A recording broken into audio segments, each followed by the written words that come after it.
नमस्कार। हम प्रतिभा मिश्रा अहाँ सब ले पुनः एकटा हम शिव पार्वती के विरह गीत ल के आयल छी। आशा अछि जे अहाँ सबके नीक लागत आ नीक लागत तो शेयर करब, लाइक करब आ सब्सक्राइब करब।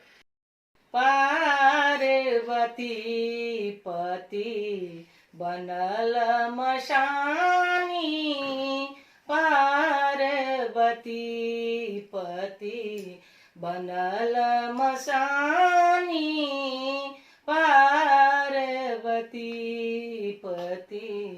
एक समय श्री दक्ष प्रजापति यज्ञ केलनि बर भारी। एक समय श्री दक्ष प्रजापति यज्ञ केलनि बर भारी। सबके नौत पठाए केलनि नसीब के खोज पुछारी। केलनि नसीब के खोज पुछारी। भेलनि शिव के हर्ष न विस्मय बात देलन टाड़ी। गिरिजा बेचारी ओता जिद देलन ठानी। गिरिजा बेचारी ओता जिद देलन ठानी। पार्वती पति बनल मसानी, पार्वती पति बनल मसानी, पार्वती पति। कहलनि उमा जाएब हम नहिरा बात हमर हर मानू। कहलनि उमा जाएब हम नहिरा बात हमर हर मानू। यज्ञ देख हम निश्चय जाएब बात हिया में आनू। यज्ञ देख हम निश्चय जाएब बात हिया में आनू।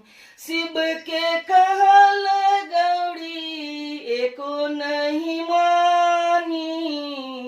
शिव के कहल गौरी एको नहीं मानी।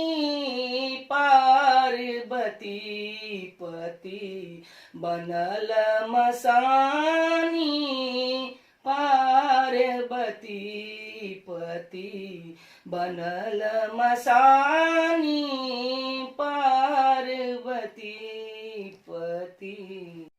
गिरि कन्या चलली देखैले पितुगृह आज्ञा केली। गिरि कन्या चलली देखैले पितुगृह आज्ञा केली।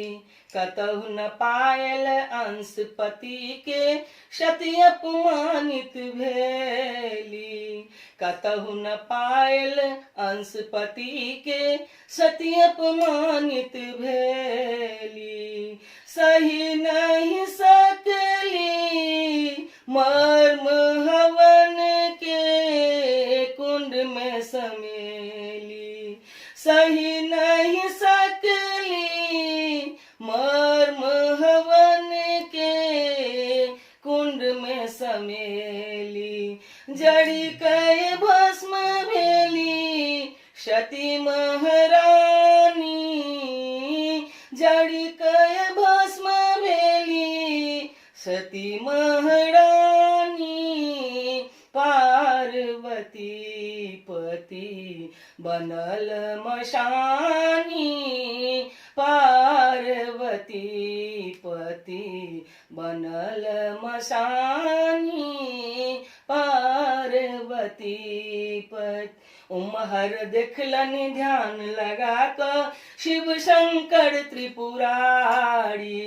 उमहर देखलनि ध्यान लगा क शिव शंकर त्रिपुरारी। सती सिधारल स्वर्ग लोक के बिनु पति पाँव पखाड़ी। सती सिधारल स्वर्ग लोक के बिनु पति पाँव पखाड़ी।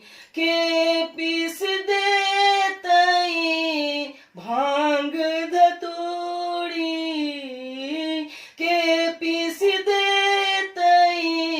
भांग धतूरी ई बैस बुढ़ारी, चलला ससुर घर खोजन शिवानी, चलला ससुर घर खोजन शिवानी, पार्वती पति बनल मसानी, पार्वती पति बनल मसानी, पार्वती पति।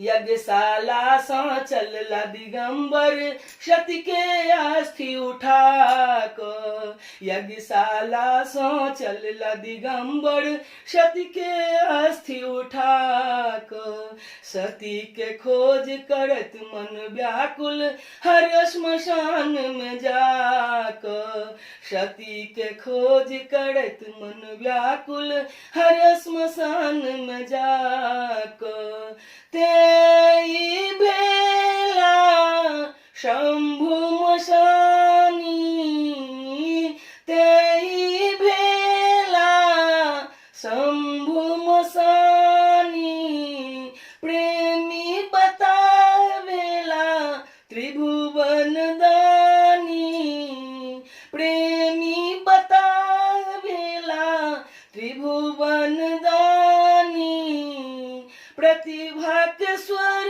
में ये सुन लो कहानी, प्रतिभा के स्वर में ये सुन लो कहानी, पार्वती पति बनल मसानी, पार्वती पति बनल मशानी, पार्वती पति बनल मसानी।